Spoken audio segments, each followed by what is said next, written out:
Francisco. Sekali lagi mohon untuk teman-teman fotografer dan pemasan untuk memeriksa sedikit. Berdasarkan kajian kami, terdapat potensi bencana. Ketiga, segera keluar dengan berhati-hati menuju titik kumpul. Bersama di rumah sakit, pasien tidak dilayani, bertengkar antara dokter jaga dengan keluarga pasien. Ini juga terjadi pemikiran kita.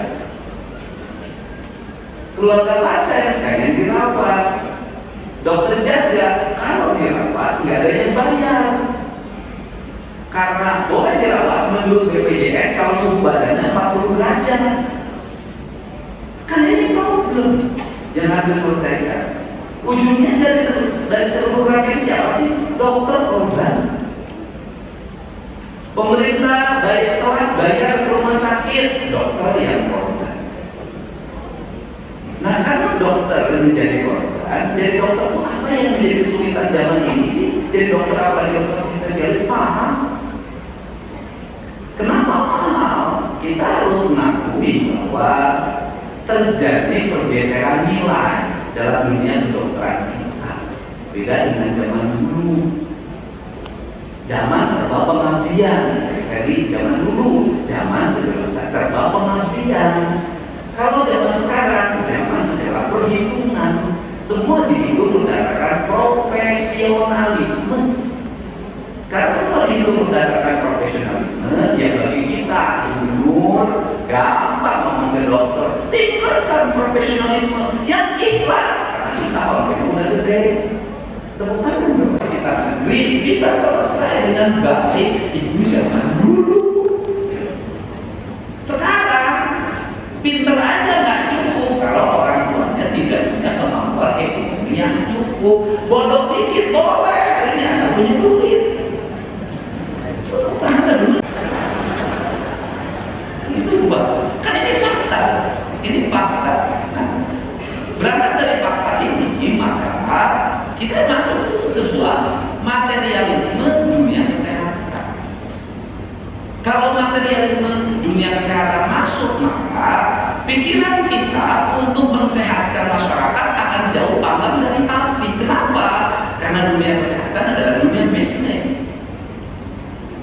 Karena dunia kesehatan, dunia bisnis, maka berpikir kita setiap hari dalam penyelesaian di bidang kesehatan pasti berpikirnya adalah obat, alat-alat kesehatan, teknologi di bidang kesehatan, dan semuanya mahal. Konsumsi lemak yang berlebihan itu haram, kemudian jangkau warna yang berlebihan itu haram, dan kemudian berbagai makanan yang disajikan sebagai bahan pakan untuk domba, untuk sapi, untuk ayam, untuk ikan, itu dikatakan mana yang haram, mana yang tidak haram, sehingga problematika akut penyakit yang sering terjadi dalam setiap waktu tidak akan bisa terselesaikan oleh dunia kedokteran menurut saya, karena dunia kedokteran berposisi sebagai bengkel atau sebagai hilir dari sebuah dunia kesehatan. Padahal menurut saya dunia kedokteran adalah hulu dari dunia kesehatan.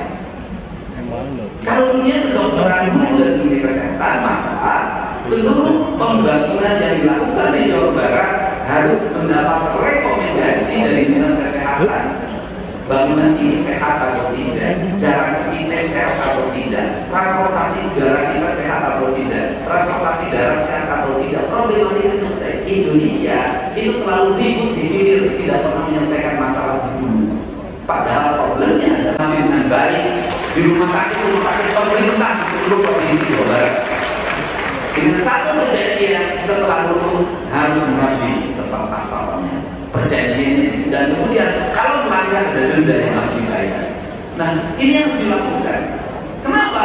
Kalau tidak, kita tidak akan melahirkan dokter-dokter pengabdi, dokter-dokter ikhlas. Kita tidak akan melahirkan itu. Dan itu menurut saya tidak mahal biaya itu. Tidak ada lagi gratifikasi korupsi termasuk kekerasan seksual dan juga perlindungan bagi tenaga kesehatan di fasilitas layanan. Dan yang terakhir, Bapak Menteri Kesehatan Republik Indonesia, dan bolehkah kita berikan tepuk tangan bersama-sama sebagai bentuk komitmen bersama terhadap zero tolerance.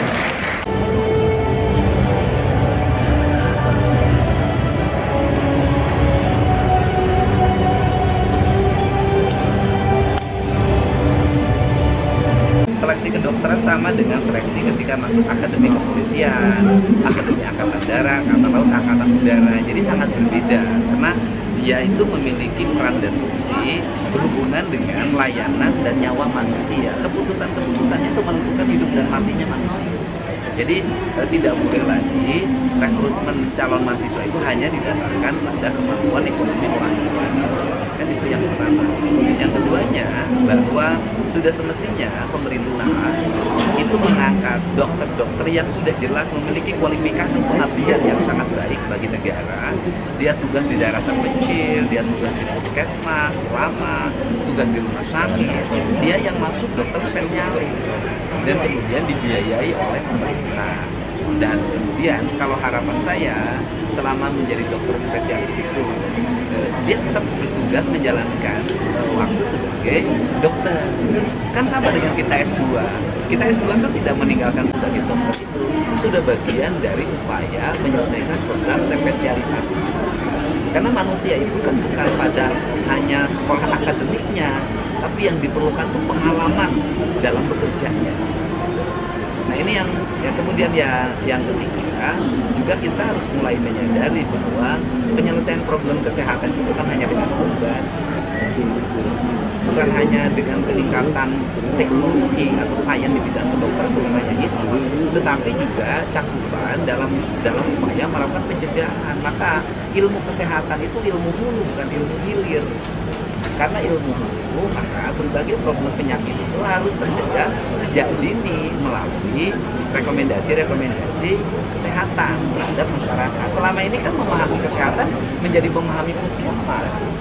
Memahami kesehatan, memahaminya rumah sakit. Selalu bicara kesehatan, bicara pengobatan. Bukan bicara bagaimana menciptakan manusia yang sehat.